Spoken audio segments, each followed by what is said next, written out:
Do you think it would be constructive if non-white people heard in very explicit terms, non-white people, victims of white supremacy, you should be suspicious of every white person in the known universe, including myself, as long as the system of racism, white supremacy exists, because all white people, including myself, directly and or indirectly participate in the systemic abuse of non-white people. Do you think it would be constructive for non-white people to hear that from you?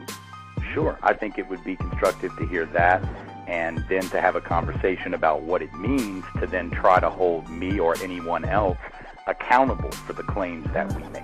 That, to me, is the second part of the conversation. But that first part is absolutely valid, and that's why when it comes up, I put it in either those terms or terms very similar to that, or I will often even broach that subject when I do workshops or so-called trainings or whatever phrase we want to use. Absolutely, I think that's helpful.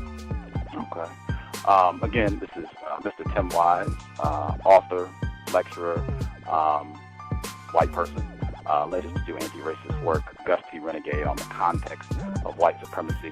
A lot of the suspicion that I have around really all of the white people who allege to do anti-racist work revolves around, I do not get a sense, just based on the results, watching non-white people who are familiar with your work, who've read your book, and who've had contact with other white people who allege to do anti-racist work.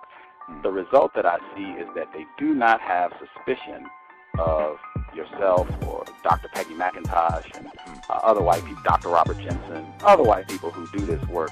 They do not have suspicion of these white people. And as you said, that is a major concern of yours when you see non-white people who fail to have suspicion about white people and the system of white supremacy. So that's one of the major concerns that I have that I wanted to address today, because I think I just feel that that's putting yourself in an extremely dangerous and vulnerable position as a non-white person, victim of white supremacy. And it seems that you have a lot of the same concerns. Yeah, I think that's true. Right. Do you think